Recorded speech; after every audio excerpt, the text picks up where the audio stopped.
با درود به شما همیهنان عزیزم. خوشحالم که امروز صبح با شما هستم. جای آقای همایون البته خالیه، هیچ وقت من نمیتونم جای آقای همایون بشینم، بنابراین ممنونم که جمع شدید و در غیبت آقای همایون من اینجا امروز ساعت اول برنامه رو با مهمان عزیزی که چقدر جالب، برای که دیشب که اعلام شد که پرزیدنت ترامپ و بانو ملانیا ترامپ کرونا گرفتن، امروز ما مهمانمون آقای کنت تیمرمن خواهم بود و خیلی جالب که این اتفاق امروز باید میافتاد که ما بتونیم درباره این موضوع مهم هم با ایشون صحبت کنیم. Ken, I welcome you to the show. I thank you, and I was telling the audience it's ironic that at a time when we discovered last night that the president and the first lady and Hope Hicks contracted the coronavirus, that you would be my guest today so we can talk about this subject also. How are you doing today? I do not have coronavirus as far as I know, and praise the Lord for that. خب آقای تیمرمن میگم خوشحالم که امروز در این موقع با ما هستی. میگم حالتون چطور؟ میگم خدا رو شکر که کرونا ویروس ندارم، باید متشکر باشم. So what is your take on this? How is this going to affect all the election process and all of his campaigning? How do you think this will affect the president's chance for going towards the ballots now? Well, this is bad luck. This is very definitely bad luck for the president, and it appears that he contracted this from a member of his staff, Hope Hicks, who was in close proximity with him on Air Force One. So that seems to be where he got it. He did not get it, from what we can tell, from any of these rallies. I was at one of his rallies in Jacksonville last week, and the president was nowhere near any of the public. So, it looks like he's being imprudent at these rallies, but he's not. He's being actually very, very careful. So this was bad luck. It's going to keep him from rallies for the next 10 days or 2 weeks or so. And those rallies are very, very important to the president because they show his popular support. خب از آقای تیمرمن پرسیدم که نظرشون چیه در مورد این اتفاقی که افتاده و چجوری به ضرر پرزیدنت ترامپ تمام میشه. آقای تیمرمن میگن که این معلومه که از یکی از همکارایی که باشون نزدیک کار میکنه، خانم هوپ هیکس که جزو برنامه‌گذارای برنامه‌هاش و اینا و توی ایرفورس وان هواپیمایی که دیروز میرفتن سفر و این چند روز میرفتن سفر، به احتمال قوی تو هواپیما گرفته. آقای تیمرمن میگن که توی این رلیایی که ما میریم تو اونجا نگرفتن، چون من خودم توی یه رلی تو جکسونویل بودم و پرزیدنت هرگز هیچ جای نزدیک مردم نمیشه. At these rallies are people careful wearing masks, or it's half and half? How do you see it? Well, look, the rallies are outdoors. Right. To start with, the rallies are outdoors. So you're not in a confined space inside where germs collect. You're outside. So, most people where I was sitting, there was nobody wearing a mask where I was sitting. We weren't sitting like this close to each other. We were pretty well spaced out, okay. But it was outside, and none of the states, well, I should say, Florida at least does not require people to wear masks outside, and the Surgeon General does not say that people should wear masks outside. پرسیدم که تو این رالیا که میرین مردم ماسک میپوشن یا نسیا میپوشن نمیپوشن. آقای کرم میگه این رالیا بیشتر بیرونه و تو فلوریدا اقلا قانون نیست که وقتی بیرون هستیم ماسک باید بپوشی و ما نزدیک هم نشستیم، بین آدما فاصله بوده. Do we know, and I haven't heard that, do we know if any of these rallies have had breakouts of coronavirus? I haven't heard anything at any of the rallies. Let me tell you something for sure. You can take this to the bank. If there had been an outbreak at a Trump rally, it would be all over the national media. They would be pillaring Trump. They would be excoriating Trump. So I think I can tell you definitively, no, there has not been an outbreak at a Trump rally. خب از آقای تیمرمن پرسیدم آیا توی این رلیایی که آقای ترامپ داشته کرونا ویروسی زیاد گرفتن مردم؟ میگن که مطمئن باشه اگر که کرونا ویروس زیاد شده بود در رلیای آقای ترامپ، این رسانه ها 100% سرصدای بلندی میکردن و منم نشنیدم، which is true. Okay, now let's get to the order of the debate, the topic we were going to talk about, and that's the debate. How did you see the debate? I know you had a debate watch party, and what was the reaction between your friends watching with you, and what was your reaction to the debate? Well, it was a horrible debate. It was absolutely awful. It was painful to watch, and it was painful mainly because of Chris Wallace, the narrator, who was just persistently interrupting the president. I mean, at every possible opportunity, he interrupted the president. And he allowed Joe Biden to go on until he would make a mistake and Trump would jump in and then he would cut Trump off.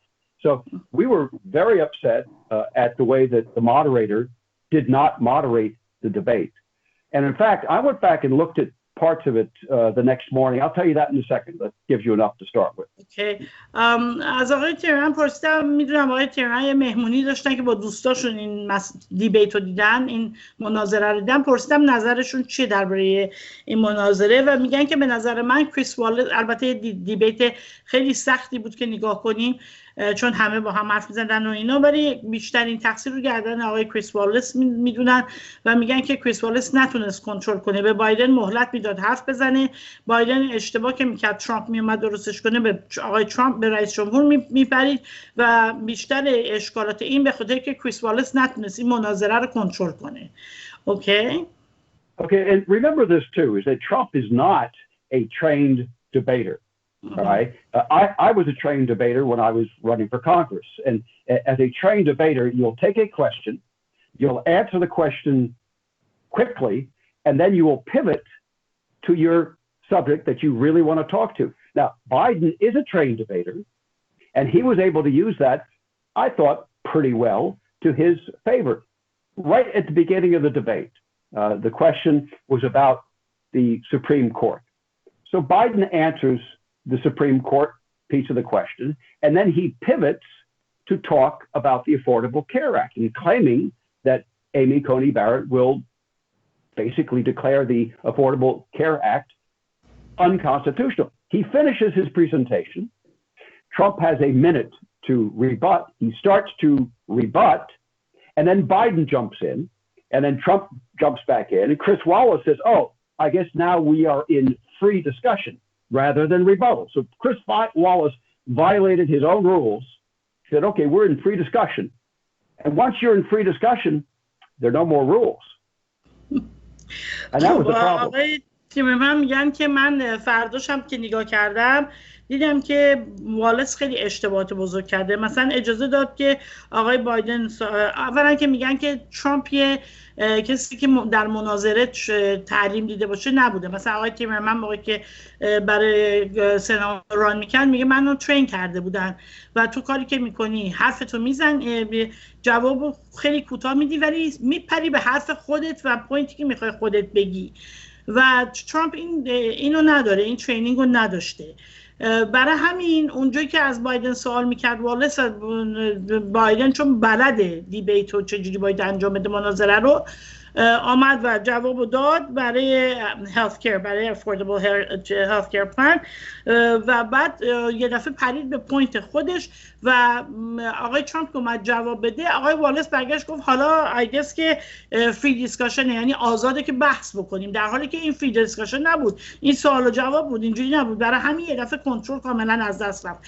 One of my viewers is asking if I can go back to the corona and ask you, do you think this might be a positive thing for the president and make people go to the poll if of course this is if he recovers, he's asking, and you know he goes, the people will go to the polls and vote for him, more people, this might work for his benefit? Possible. Everything is possible. Look, we don't know. It's too early, but I think it's clearly going to hamper the president's style. It's going to be no rallies for the next 10 days or 2 weeks, and those rallies are tremendously important. All you have to do is look at a Trump rally with 20,000 people over here, and a Biden public appearance with 24 people over here, and the contrast of the images is so stark. One person has a tremendous public following, and the other person seems scared and weak. And that, I think, is is one reason why the Hispanic television network, Telemundo, in their after debate poll, they found that Trump won 70% to 30% because he dominated Biden during the debate, which is true. It wasn't pleasant to watch, but he did dominate the debate, and Biden was not able to keep up on his own. He needed constant intervention from Chris Wallace just to survive. خب میگن که آقای حیدری عزیز برای شما پرسیدم، آقای تیمرمن میگه هر چیزی امکانش هستش و تلموندو گفته که 70% ترامپ، من همین دامن 66 دیدم، 70% ترامپ جلو بوده، 30% بایدن، برای که ترامپ میپرید و حرفای خودشو میزد و از دید اونا ترامپ جلو بوده. ولی چیزی که مهمه نوتامو که ببینم چی نوشتم، بایدن میرفت ولی اشتباه میکرد. بله منم دیدم گیج بود بایدن یه مقداری. بنابراین هر چیزی امکان داره. Now another question, if you're saying that the president's not a trained debater, you don't think that knowing this his staff should have prepped him a lot better than what they did? Trump has his own style. And clearly his style has been successful. Mm-hmm. Right? I think the one slogan that I heard at the Trump rally, and I think it was on somebody's T-shirt, that really stuck with me, this latest rally that I went to in Jacksonville, and it sums all of this up. It says, Donald Trump, ... no more bullshit. Mm-hmm. People in America are fed up with the trained debaters. Mm-hmm. They are fed up with the polished politicians who lie to them and lie to them and lie to them. I was waiting for Joe Biden to say, well, under my health care plan, if you like your doctor, you can keep your doctor. Because that's what Obama said. That's not true. And it was such a lie. It was such an absolute lie. So people are fed up with the lies, and I think they're happy to put up with Donald Trump's style because they know at least he's telling them the truth. Okay, I have to go back, and I just remembered I didn't translate one part of your last. I'm going to do that because it's important. توی قسمت گذشته دوتامون درست نگاه نکردم. آقای تیمرمن به خوبی اشاره میکنه که این به ضرر آقای ترامپ ممکن بشه، برای که آقای ترامپ یه دفعه تو رلیاش 20,000 نفر انرژی میگیره، هم به انرژی میده هم انرژی میگیره، در حالی که آقای بایدن تو رلیاش شاید 24 نفرن. ما دیدیم یه هواپیما که میشینه یه فیلد خالیه داره بایدن الکی به اونجا دسته، ولی ترامپ نه، ترامپ رلیاش عده زیادی هن. خب حالا درباره این که آقای ترامپ این چرا آمادگی نکردن و ترینینگ نکردن، آقای تیمرمن میگه آقای ترامپ پالیتیشن معمولی نیستش، استایل خودشو داره، نوع خودش کرده و این براش کار کرده و درسته. خیلی از امریکایی‌ها دونالد ترامپ رو به خاطر روک بودنش که حالا اینا میگن دروغگوه. A lot of people say because he's so frank and open and says whatever he wants, they call him a liar. But truthfully, he's saying the truth. اینی که میگن که خیلی این دروغگوه، فیک، فلانه، اینا درست نیست، برای که هرچی تو دلشه رو روک میگه و این استایلش رو خیلی دوست دارن. میگن توی رلی دیدم که یه کسی یه تیشرتی پوشیده بوده که میگه اگه راست میگین با من بمونین، من دیگه به شما بولشیت و دروغ بهتون نمیگم. بنابراین این طرفدارای ترامپ دوست دارن اون حالتشو و این رلی رو کمک میکنه که اون انرژی رو از ترامپ بگیرن. Do you think he might do virtual rallies? We'll see this afternoon, depending on how he feels, right? I don't know. It's just not the same thing. You know, he feeds off this the presence of people. But sure, the technology now exists that he could be in the White House and he could address crowds of 15,000 people. But it's not the same, definitely. It's not the same. Yeah, but at least it's something. It's better than nothing. He could. I hope that he's up to it to do that. من پرسیدم میتونن با همین اسکایپ و زوم و اینا تو رالیا برن، البته اگه حالش خوب باشه. آقای تیمرمن میگه البته اون انرژی که از آدما میگیره نمیگیره، ولی خب هر چیزی پاسیبله. بنابراین باید دید دیگه، باید دید. What about the debates coming up in 2 weeks? What do you think that's gonna? Well, that's the big question. Right. And I think there it's going to depend on what the doctors say, how serious his case is, and whether he develops symptoms or not. If he develops symptoms, and God forbid they turn out to be serious, I don't think we're going to have a debate in 2 weeks. But if he remains asymptomatic, which as of this morning he was,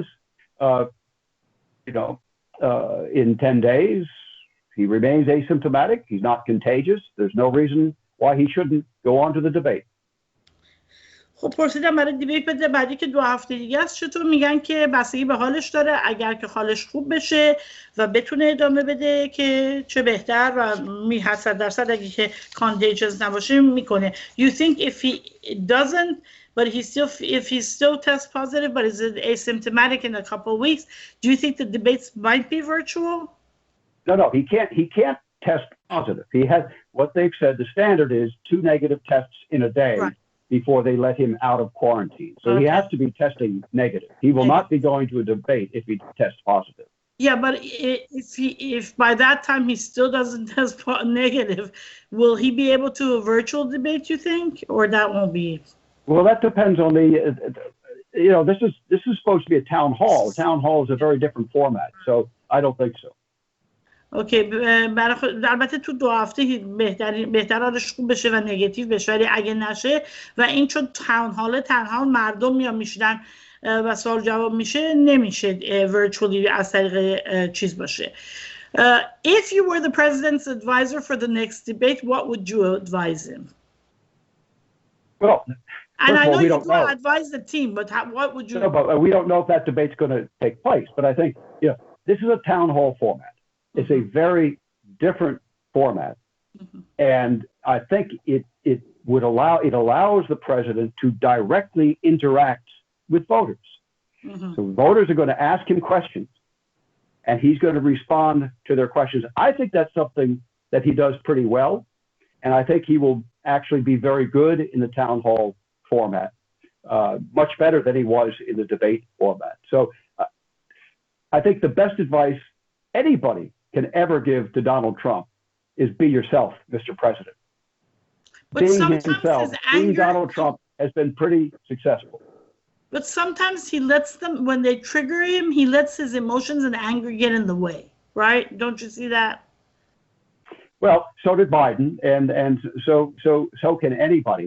But I think if he's responding directly to individuals, to people, to voters, at a town hall format, I think he'll do very well. اوکی. پرسیدم ازشون که برای این دیبیت بعدی اگه شما جای ادوایزرهای آقای ترامپ بودین چی میگفتین؟ و میگه که آقای ترامپ معمولا وقتی که چون این تاون هال همونطور که میدونین تاون هال مردم عادی میان اونان که سوال میکنن، اینایی که رأی بالاخره باید بدن. آقای تیمرمن میگن که اگه که این تو این فرمت باشه اصولا ترامپ با مردم بهتر رابطه برقرار میکنه و فکر کنم این براش خیلی بهتره و جذابتره برای مردم. و پرسیدم بعض وقتا اون کسی که گرداننده است عصبانیش میکنه، مخصوصا میگن که خب هر کسی میتونه، بایدن هم عصبانی شد و بهترین چیزی نیست که ترامپ خودش باشه و شخصیت خودش حفظ کنه، برای که اون چیزی که مردم دوست دارن که خودش باشه ترامپ. I saw. But Roxanne, I've got to say something else about this. Is that you mentioned his anger. Weren't you angry when you listened to Chris Wallace? Yes. I was angry when I listened to him, and I was happy that the president went back and lashed out at Chris Wallace, which he did, and also defended himself. So I was angry listening to that. Finally, we the American people have somebody who stands up for us. I think that's the single most important thing. That's why people love Donald Trump. Love him. They don't love presidents. We don't love our presidents. They love Donald Trump because they know he stands up for them. I really believe that.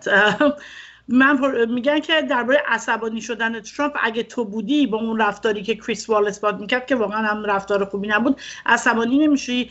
و میگن که ما امریکایی‌ها دیگه خسته شدیم و خوشحالیم یه رئیس جمهور داریم که بالاخره جلوی اینا وای میسه و حرفش رو میزنه و ما اصلا عادت نداریم عاشق رئیس جمهورمون باشیم، ولی امریکایی‌ها عاشق آقای ترامپن که این درسته. اونایی که واقعا طرفدارشن عاشقانه ترامپ رو قبول دارن. ببخشید من آقای شیرازی they're telling me I shouldn't be using Farsi words when English words when I translate into Farsi. آقای شیرازی من 6 کلاس سواد فارسی بیشتر ندارم، بیشتر تحصیلاتم هم تو امریکا کردم، دارم سعی میکنم کلمات انگلیسی استفاده نکنم. Anyway, I was going to ask you another question about the debate. When Vice President Biden called the president a clown and told him to shut up, did you not find that really ridiculous for him to call? He is the president of the United States. You might not like him, you might disagree with him, but would you tell a sitting president of the United States, shut up, and the media will not cover that, will not criticize that? This was disgraceful. It was downright disgraceful. And Joe Biden knows better than to say things like that. And if you actually look at the insults that were hurled during the debate, all of them were by Joe Biden. Trump did not insult Biden. He said, the one thing that he said you might construe as insulting in the beginning, he said, don't talk to me about smart because you don't even remember the college that you went to. You claim that you went to Delaware State University and you never went there, so don't talk to me about smart. That was as personally insulting as Trump got. But that was stating a fact. It wasn't insulting. It was stating a fact. Biden calls him a clown. He says, shut your yapper. They said, shut up. I mean, it was pretty disgraceful to a sitting president. خب از آقای تیمرمن پرسیدم که به نظر شما وقتی که آقای وایس پرزیدنت بایدن که خودش بالاخره یه موقعی معاون ریاست جمهوری داشته به رئیس جمهور کنونی امریکا میگه خفه شو دلقک، آیا این درسته که یه همچین رفتاری داشته باشه؟ و به قول آقای ترامپ فیک میدیا هم هیچ درباره این موضوع زیاد حرف نزد و آقای تیمرمن هم میگن واقعا بسیار زشته، برای اینکه آقای ترامپ اصلا به بایدن بی احترامی نکرد. تنها جایی که بهش چیزی گفت که ممکنه یه ذره به نظر بی احترامی بشه این بود که گفتش که تو حواست پرته، حتی گفتی دانشگاه دلاور رفتی در حالی که اصلا دانشگاه دلاور نرفتی، پس بنابراین تو خیلی نمیخواد حرف بزنی، که به نظر من تازه اونم بی‌تربیتی نکرده، به فکتی رو گفته که آقای بایدن دروغ اینجا گفته و بنابراین این کار خیلی غلطیه. But like I said, don't you find it annoying that the fake news would make such a big deal about the white boys or the comment that the president made? And they pushed him about this white supremacy, but then and they blow this out of proportion, but they would not even mention a former vice president telling the president to shut up and for the president to call the president a clown. Didn't you think that the media is not responsibly covering the news anymore, which they're fake news? Well, the insistence on white supremacy, and by the way, on global warming. These were the kind of liberal litmus tests that Chris Wallace insisted that the president agree to. Otherwise, he was going to be a bad person or something like that. It was pretty disgraceful. Let's take white supremacy. Chris Wallace repeated a lie in his question. He said that you did not condemn white supremacy after Charlottesville. This is an absolute lie.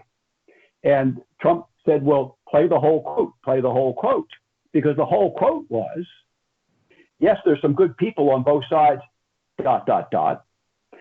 I am not talking about the KKK or white supremacists. There's no room for them in our political discourse.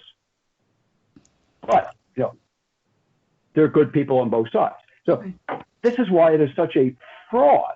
Chris Wallace committed fraud on the American people, and the media is continuing to perpetuate that fraud about white supremacy. Donald Trump is not a white supremacist. He has no sympathy whatsoever for white supremacists. He says it repeatedly, but the media refuses to listen or to repeat those remarks.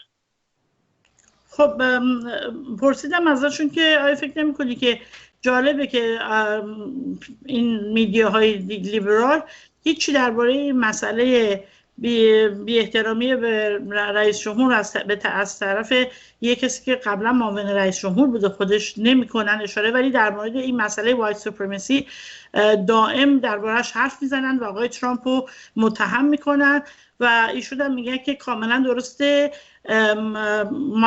کریس والیس مخصوصا خواسته بود که آقای ترامپ حتما باید درباره این مسئله و درباره محیط زیست، گرمای زمین و اینا حتما باید صحبت کنه، اگه نکنه این آدم خوبی نیستی و باید درباره این موضوع صحبت بکنی و سعی کردن که اونجاها با آقای ترامپ تهمت بزنن، در حالی که سر همین جریان وایت سوپرمسی که گفتن بعد از شارلوتسویل آقای ترامپ گفته که اینا آدمای خوبی هن، اینجوری نبوده. کل اون جمله ترامپ رو استفاده نمی‌کنن.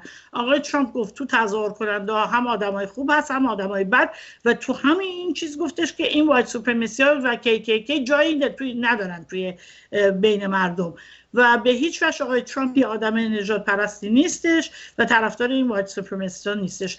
I want to make a comment to you and I want to see your opinion. When they keep saying that he's prejudiced and he supports them, his son-in-law is Jewish. His daughter converted to Judaism. His grandchildren are being raised as Jewish. So how could somebody, he's given his daughter high position, so he respects women. I mean, he's got all these successful women working with him. Kellyanne Conway left, but I mean, he's had all these women who worked with him. So how can somebody with these qualifications be a racist and be prejudiced? What are your feelings about that? So this is all the Saul Alinsky playbook. Mm-hmm. That's what this is. It doesn't matter the facts. They don't care about the facts. They know that Donald Trump is not a white supremacist. They know he's not a racist. They know he's not misogynist, that he's anti-women or anti-gay or anti-this or anti-that. They know that. That's the truth. They don't care about the truth.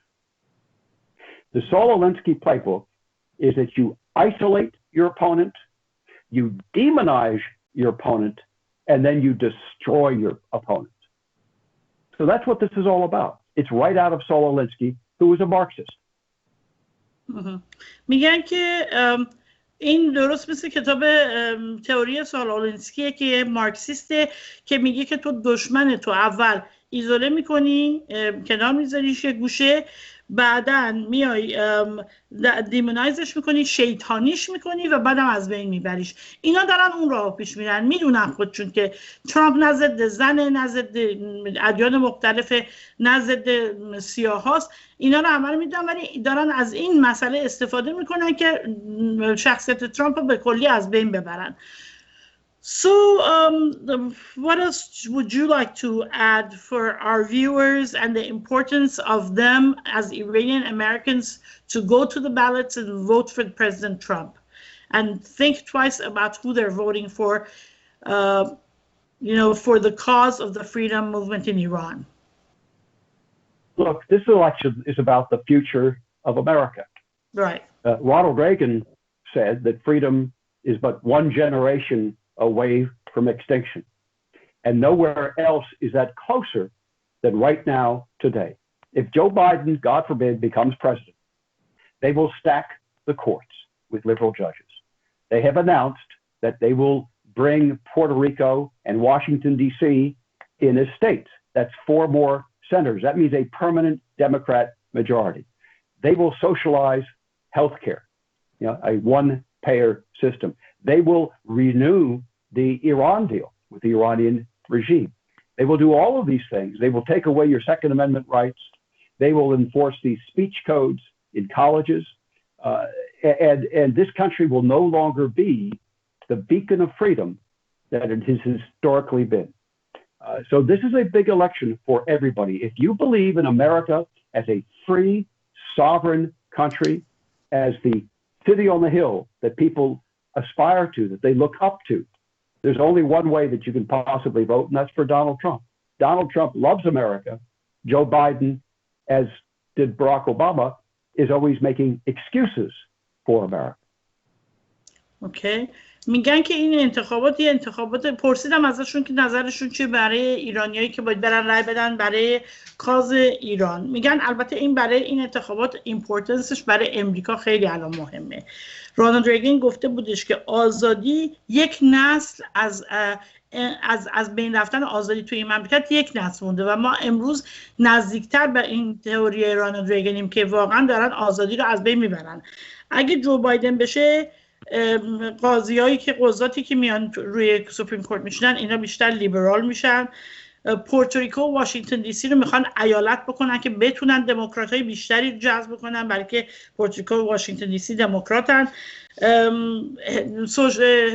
هلت کیر رو بهداشت بیمه درمانی رو سوشالایز میکنن، یعنی فقط یک نوع بیمه خواهیم داشت، نمیتونین انتخاب بکنین که چه بیمه‌ای داشته باشین. برمیگردن به برجام 100%. و امندمنت دوم که بهتون اجازه میده که برای پروتکشن خودتون اسلحه هم بکنین ازتون میگیرن و توی دانشگاه هم سپیچ کد میذارن که حق آزادی بیان دانشجوها را اونجوری میگیرن. بنابراین اگر میخواین امریکا اون امریکایی باشه که مهد تمدن آزادیه، با آمدن دونالد ترامپ این اتفاق میفته و میمونه. و اگه بایدن بیاد، همونطور که اوباما هم مثل بایدن باور نداشت به این سیستم، شما خیلی چیزا رو از حقوقتون از دست میدین و بیشتر دست راستی‌های لیبرال کنترل امریکا رو زیر دستشون میگیرن.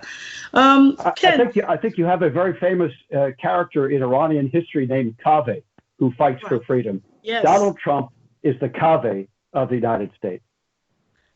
خب میگن که شما actually Mr. Homan has been talking about Kaveh for 2 weeks now every night.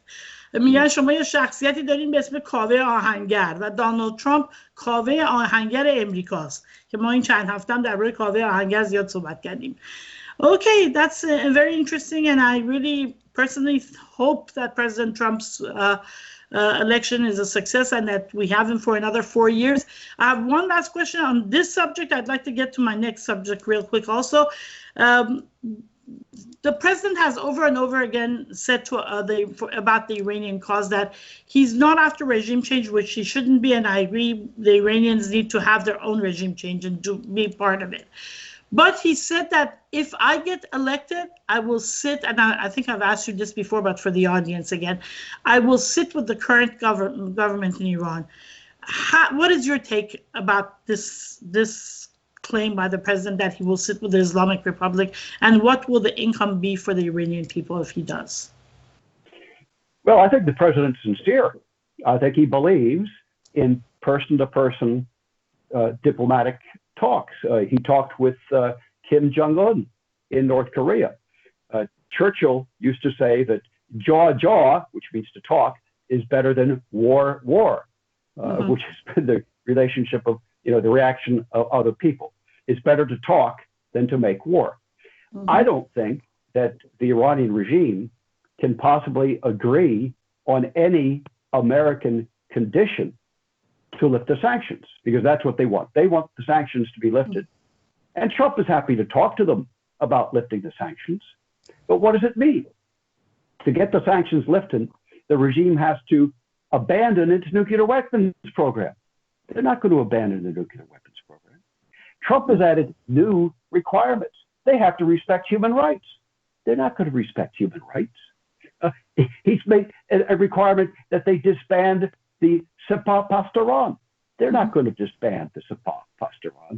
So don't fear that Donald Trump is going to give in to the mullahs. It's the mullahs who should fear talking to Donald Trump, and I believe they do. Okay, very good. خب از آقای من یک بار دیگه پرسیدم که اگر که دونالد ترامپ دائم میگه که من دنبال عوض کردن رژیم نیستم، که نبایدم باشه، ما ایرانی‌ها باید خودمون عوض کنیم رژیممون رو، ولی وقتی میگن که ما اگه انتخاب بشم با آخوند حاضرم بشینم و نشست داشته باشم، شما بعد از این رو چجوری میبینی؟ میگن که خب دونالد ترامپ همیشه دلش میخواد که بشینه و مذاکره بکنه، روبرو مذاکره کنه. با کره شمالی، با کیم جونگ اون همین کار کرد و باور داره به حرف چرچیل که میگه صحبت بهتر از جنگه. بنابراین اگه که بشینه با جمهوری اسلامی که اونا نمیان بشینن، برای که اونها میدونن این چیزایی که 12 ماده که ترامپ ازشون خواسته رو نمیتونن انجام بدن. حقوق بشر که بهتر نمیتونن بکنن. چیز نوکلیر رو که شیمیایی رو که حاضر نیستن. الان هم که رفتن بررسی کردن که دیدن اینا بیشتر از اون چیز غنیسازی کردن. اونجا که حاضر نیستن. حقوق بشر هم که نمیکنن. سپاه پاسداران هم که حاضر نیستن از بین ببرن، قدرت ازشون بگیرن.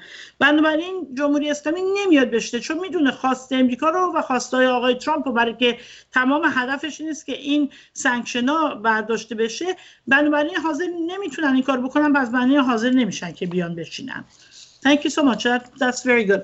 Now I want to take you to the Iranian side of things, and I know that you've been very active with different groups.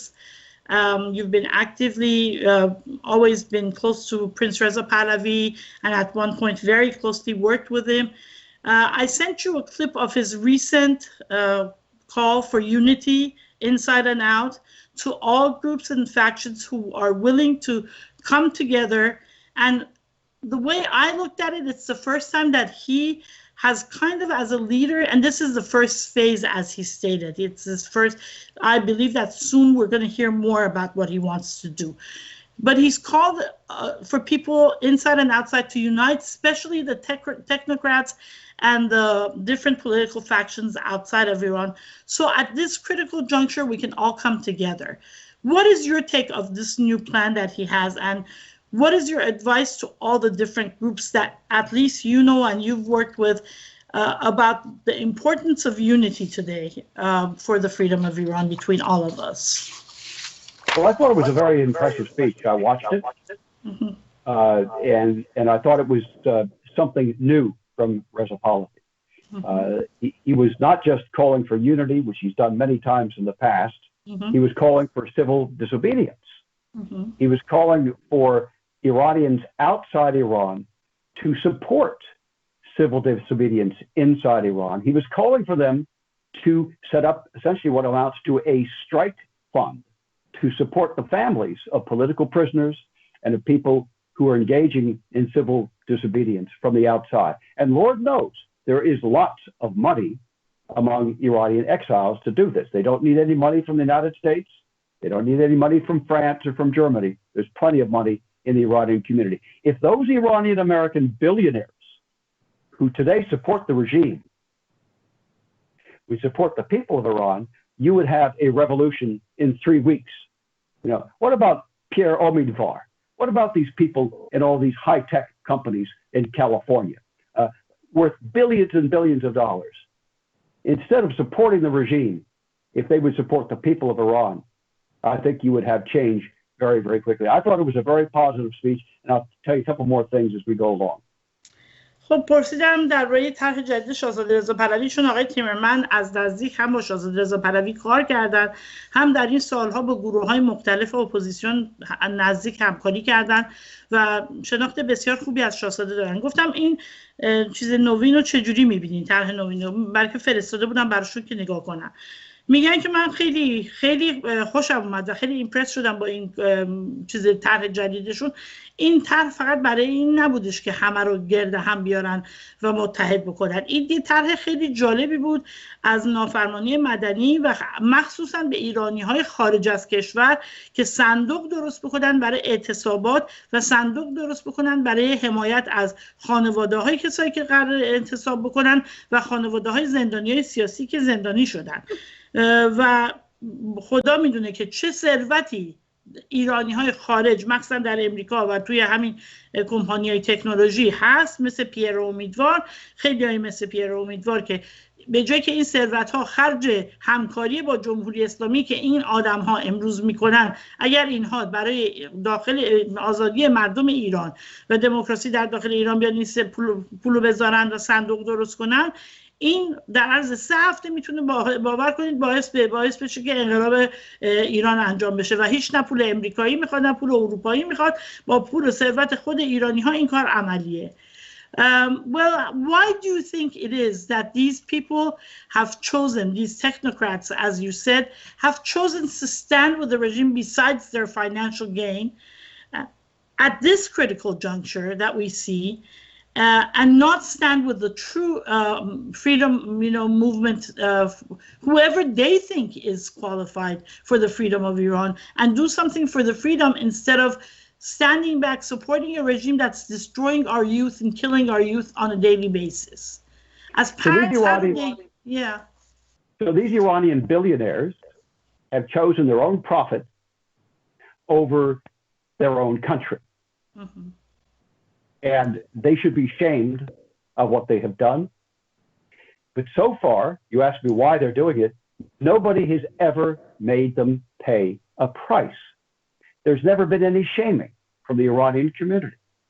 Who has walked away from eBay? Who has walked away from Yahoo? Who has walked away from these other high-tech companies in Silicon Valley because their leaders were helping the regime in Tehran? Nobody. Nobody's ever done that. I think the importance of the speech from Reza Pahlavi was that for the first time, he said to all Iranians, you have to make a choice. Whose side are you on? Are you on the side of freedom or are you on the side of slavery? And it's time to make a choice. There's no middle ground. You're with the light, the forces of light, or you're with the forces of darkness. Freedom versus slavery, light versus darkness. And now is the time for people to make that choice. So I think that Iranians should start putting pressure on those billionaires to make their choice and ask them, whose side are you on? Okay, that's a very good point.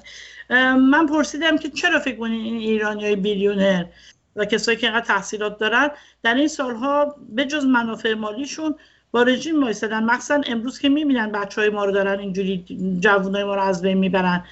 آقای تیمرمن میگه که برای خاطر که این ایرانی‌ها همیشه منفعت خودشونو مملکت خودشونو فروختن برای منفعتشون و هیچکی مجبورشون نکرده که خجالتشون نداده برای این کار کردن. شما نرفتید حساب پس بگیرید از اینا. کی از یاهو و ایبی و این کمپانی‌های بزرگ کدومتون اومدین کنار؟ یا اگه رفتین اونجا کار کردین کدومتون استعفا کردین اومدین بیرون جلوشون وایسادین؟ هیچ کدومتون. میگن که به نظر من امروز شاهزاده رضا پهلوی خیلی کار قشنگی کرده که آمده به همه گفته، مخصوصا به اینا، که امروز یا شما برای بردهداری وای میسین یا برای آزادی، یا برای تاریکی وای میسین یا برای روشنایی، برای ایران باید وایسین، برای ایران آزاد. و امروز وظیفه شماها ایرانیاست که اینا رو خجالت بدین برای این کاری که این سالها کردن و شانس دیگه ای ندارین، باید خودتون محکم وایسین جلوی اینا. We have a few more minutes. I wanted to ask you about the Iranian American candidates who are running for different positions, and a lot of them being sponsored by Nayak and Paya. How do you see that? And unfortunately, because of the lack of people, the proper people running for this position, we've been dealing with Paya and Nayak getting their cronies into high positions. Why is it important for Iranians to stand up to Nayak and Paya and not vote for those candidates today? So this is something that's going to be difficult for Iranian Americans. What is your first loyalty? Is your first loyalty to freedom? Is your first loyalty to the country that has allowed you to be free, that rescued you from the Islamic Republic? Or is your first loyalty to an ethnic Iranian American? Do you want to be on the Democrat plantation? And unfortunately, the Democrats are very good at bringing groups of people onto their plantation and then just forgetting about them completely. You have people like Candace Owens, a very powerful, very articulate, very skilled communicator, a black woman, young black woman, who's saying this kind of thing to young black women and young black men in America. Do you want to stay on the plantation, or do you want to be on the side of freedom? So I think Iranian Americans have to make the same kind of decision. خب پرسیدم این کاندیداهایی که ایرانی امریکاییایی که برای کنگره سنا میرن که بیشترشون رو نایکیا ساپورت میکنن و پایایی یا اندورس میکنن، درباره اینا چی فکر کنین؟ میگن که خب باید ببینین که اینا به کجا رویالتی بیشتری دارن. به آزادی به اون مملکتی که بهشون خونه دادن یا به کاز ایرانی امریکایی ها. و معمولا دموکرات ها اینا رو میکشن تو خودشون. پلانتیشن اون چایی است که سیاه بردهداری میکردن و اینا میکشنشون تو این پلانتیشن دموکرات ها. و راست میگن، بلکه بیشتر این کاندیداها از پلتفرم دموکرات ها استفاده میکنن. ریپابلیکن ها شاید یک دونه ما داشتیم، اماندا مکی که ریپابلیکن، بقیهشون همه تو دموکرات ها. و میگن که یه خانم سیاه‌پوست بسیار فهمیده تکنوکرات امریکایی هست به اسم کندیس اونز که همیشه به سیاها میگه آیا میخواین تو پلانتیشن بمونین یا میخواین برین برای آزادی. بنابراین شما ایرانی ها باید از اینا سوال کنید که آیا میخوان با آزادی بایستن یا میخوان به خاطر منافع خودشون تو اون پلانتیشن بمونن. Well, I truly enjoyed it and I really appreciate it, and I know, Ken, that the next 2-3 weeks. Another question that before we go is, how do you see? Because I know your book was brilliant. کتاب آقای تیمرمن فوق‌العاده بوده. میدونم. I know a lot of people bought the book, but putting the book aside, how do you see the day after election in the United States? There's not going to be a day after the election. We are not going to know on November 4th, which happens to be my birthday. We're not going to know. November 4th, not now. I'll call you on the 4th. we are not going to know who the president of the United States is because the Democrats and the media will not allow the states to announce the results. Why? Because there's going to be millions of these mail-in ballots that either have not arrived or have not been counted or that haven't yet been voted. And that's my real fear, that haven't yet been voted. Because that is the real problem with these, and is one of the things I talk about in the election heist. The reason the Democrats want these long delays and the universal mail-in ballots is so they can look at the results on the morning of November 4th and say, aha, we need 60,000 votes in Pennsylvania. We need 20,000 votes in Wisconsin. We need 35,000 votes in Michigan. And then they go ahead and fabricate those votes. That's what I'm afraid of. I know that is what the president is afraid of. He's talked about that. That's the real problem. And if you're going to tell me, if you sit back and tell me, oh no, the Democrats would never do such a thing. We're already finding mail in the trash cans. That's right. Do you see the Antifa out on the street and the Black Lives Matters on the street on that day? Absolutely, but you don't want to translate that first before we get off our field? I'll talk about Antifa and Black Lives Matter. اوکی. خب این قسمت که پرسیدم که روز بعد از انتخابات فکر کنین که تظاهرات داریم، آقای تیمرمن میگه 100% روز بعد از انتخابات ما اصلا نمیدونیم کی رئیس جمهور شده چون دموکرات‌ها نمیذارن. یه مقداری برای همین اصرار دارن که اینا پست بشه، برای اینکه میگن نرسیده، تو پست نرسیده چی میشه. یه مقداری نگه داشتن بعد نگاه میکنن نه 60,000 تا تو پنسیلوانیا کم دارن، 20,000 تا تو مثلا ویسکانسین، تو میشیگان 10,000 تا میشنن، اینا رو پر میکنن میفرستن که بتونن پر کنن. این چیزی که تو کتابش هم توضیح داد آقای تیمرمن. و میگن من از این خیلی نگرانم و پرزیدنت هم از این نگرانه. بعد پرسیدم تظاهرات میشه، میگن دربارش so you want to talk about demonstrations after or not? Sure. No, the past 6 months has been a trial run. It's been a warming up exercise for Antifa and Black Lives Matter, who are part of the Democrat Party. They are carrying water for the Democrat Party. The goal, and this is in my book, The Election Heist, the goal is to create chaos on election day and on the days that follow to prevent any real counting of the votes. They would like the elections to be decided in the courts. That's why they are absolutely hysterical about Amy Coney Barrett being appointed to the Supreme Court, and she will be confirmed before Election Day. They would like the elections to be decided in the courts, but by Democrat judges, not by fair judges. خب میگن که این 6 ماه گذشته که بلک لایو ماتر و انتیفا تو خیابون تظاهرات کردن یک دستگرمی بوده برای بعد از انتخابات. 100% اینا بیرون خواهند آمد، اینا برای دموکرات‌ها کار میکنن و 100% میگن که سعی میکنن که بگن که رأی‌ها درست نیست و ببرن به دادگاه این رأی‌ها رو و جلوی آمدن امی کومی برت هم برای قاضی بگیرن، ولی امی کومی برت 100% انتخاب خواهد شد وگرنه یه مش لیبرال جاج میخوان تصمیم بگیرن بعدش. Thank you so much, Ken. I really appreciate it, like always. And hopefully, the next 2-3 weeks we'll be together again because there's a lot more coming up. I feel it.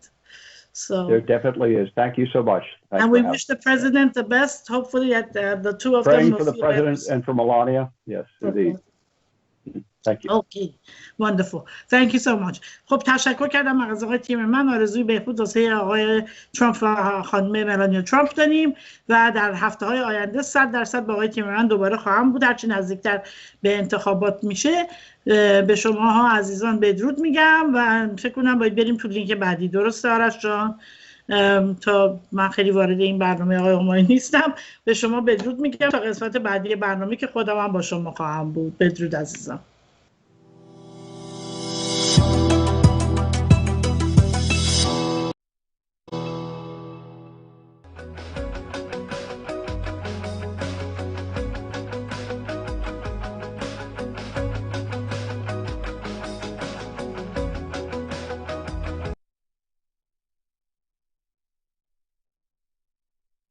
ویدیوهای جالب و دیدنی در برنامه آپلود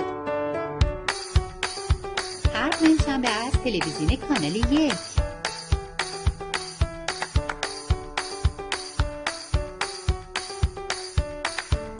ویدیوهای